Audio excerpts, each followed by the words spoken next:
কাছে দে। এই ধর। আব্দুল আওয়াল, হ্যাঁ কোথায় যাচ্ছিস? আয় আমরা একসাথে খেলা করি। আরে না না খেলবো না, বাবার দোকানে খাবার দিয়ে আসতে যাচ্ছি। আজকে আমার জন্মদিন, বাবা আমাকে উপহার দিবে। আচ্ছা ঠিক আছে যা।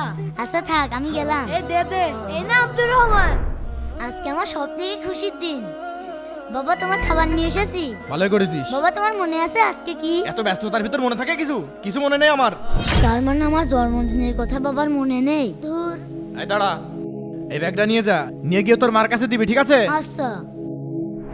কি ভাবলাম আর কি হলো, ধুর কিচ্ছু ভালো আরে লাগে না। আব্দুল আওয়াল, এত রেগে মেগে কোথায় যাচ্ছিস? বাবা আমাকে একটু ভালোবাসে না। আজকে যে আমার জন্মদিন, বাবার মনেই নেই। ভাবলাম আমাকে এই জন্মদিনে উপহার দিবে, উপহার তো দিলই না, উল্টো বুকনি দিল। আবার হাতে একটা ব্যাগ ধরিয়ে দিয়েছে, মনে হচ্ছে ছুঁড়ে ফেলে দি। এই তাই করে ফেলাস নে, বের করে দেখ, এর ভিতর দামি কিছু তো থাকতে পারে। আচ্ছা কি এটা? আরে আইফোন 15 প্রো ম্যাক্স। মনে হচ্ছে আরো কিছু আছে। দেখ দেখ দেখ। এটা তো একটা কাগজ। শুভ জন্মদিন আব্দুল আওয়াল, এটা তোমার জন্মদিনের উপহার। রেজাল্ট এবার সুন্দর হয়েছে। বাবা আমি তোমার কথা রেখেছি, রেজাল্ট ভালো হয়েছে। এবার জন্মদিনে আমাকে কিন্তু আইফোন কিনে দিবে। আচ্ছা ঠিক আছে, দেখবো না, তুমি এখন যাও। আচ্ছা বাবা। ভাই প্র্যাঙ্কটা কিন্তু অনেক দারুণ হয়েছে। ও সত্যিই মনে করবে আপনার কিছুই মনে নেই। বন্ধু ফোনটা দে তো, আমি এক্ষুনি আসছি। বন্ধুরা, আজকে তো আব্দুল আওয়ালের জন্মদিন। তোমার জন্মদিন কি বারে কমেন্টে অবশ্যই জানাবে, আর ভিডিওতে অবশ্যই লাইক করবে।